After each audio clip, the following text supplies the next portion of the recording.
ഏകദേശം 21ഓളം ശ്രേഷ്ഠതകളാണ് ആയത്തുൽ കുർസി ഓതുന്ന ഓരോ മനുഷ്യനും അല്ലാഹു സുബ്ഹാനഹു വ തആല നൽകുന്നത്. നമുക്കൊന്ന് പരിശോധിക്കാം ഏതൊക്കെയാണ് ആ പ്രതിഫലങ്ങൾ.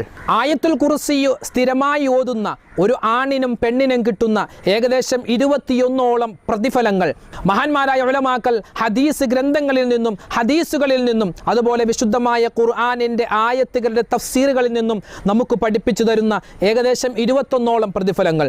ഒന്നാമത്തെ പ്രതിഫലം പറയുന്നത്, ഒരു മനുഷ്യൻ അവൻ വീട്ടിൽ നിന്നും ഇറങ്ങുന്ന സമയത്ത് ആയത്തുൽ കുർസി ഓതിയിട്ടാണ് ഇറങ്ങുന്നത്, അല്ലെങ്കിൽ അവൻ്റെ സ്ഥാപനത്തിൽ കച്ചവട സ്ഥാപനത്തിൽ നിന്നും അല്ലെങ്കിൽ അവൻ്റെ വാഹനത്തിൽ നിന്നും അവൻ ഇറങ്ങുന്നത് വീട്ടിൽ നിന്നും ഇറങ്ങുന്നത് ആയത്തുൽ കുർസി ഓതിയിട്ടാണെങ്കിൽ അള്ളാഹുവിൻ്റെ ഹബീബിൻ്റെ ഹദീസുകളിൽ കാണാം സല്ലല്ലാഹു അലൈഹി വസല്ലം 70,000 മലക്കുകൾ അവനിക്ക് വേണ്ടി ദുആ ചെയ്യും. എന്ത്?